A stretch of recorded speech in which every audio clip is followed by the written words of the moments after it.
Masyarakat di Surabaya dan Jawa Timur pada umumnya dihimbau untuk waspada dengan penyakit demam berdarah dengue atau DBD yang mengalami peningkatan.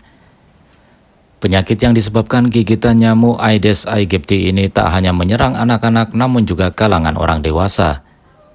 Di Rumah Sakit Dr. Sutomo Surabaya, kasus DBD ini mengalami kenaikan signifikan jika dibandingkan tahun lalu, di mana pada bulan Maret 2024 lalu Rumah Sakit milik Pemprov Jawa Timur ini merawat 25 pasien DBD anak-anak dan dewasa. Padahal pada bulan Januari dan Februari 2024 pasien DBD tidak sampai 10 pasien.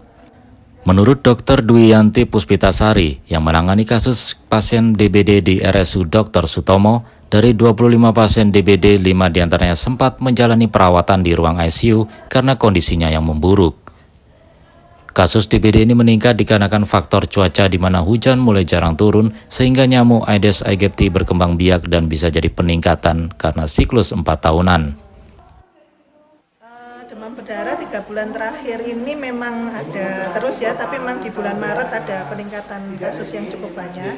Jadi kalau sebelumnya hanya Januari itu 2, bulan Februari itu sekitar 7, bulan Maret kemarin total 25 kasus, kemudian ada 5 kasus diantaranya yang kita rawat di intensive care untuk anak-anak. Pasien DBD yang ditangani RSU Dr. Sutomo ini tak hanya terjadi pada anak-anak namun juga kalangan orang dewasa. Bahkan kasus DBD pada orang dewasa dinilai lebih sulit penanganannya karena biasanya disertai dengan penyakit bawaan atau komorbid.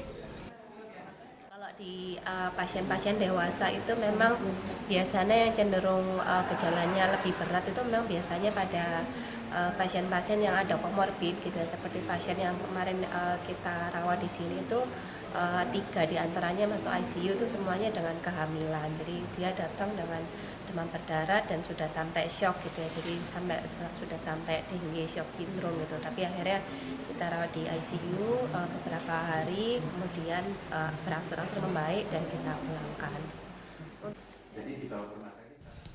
Pihak RSU Dr. Sutomo mengimbau kepada masyarakat untuk mewaspadai penyebaran penyakit DBD ini.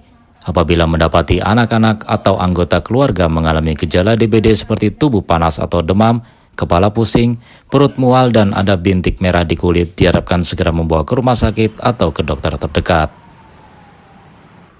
Stadi Setia, Surabaya TV.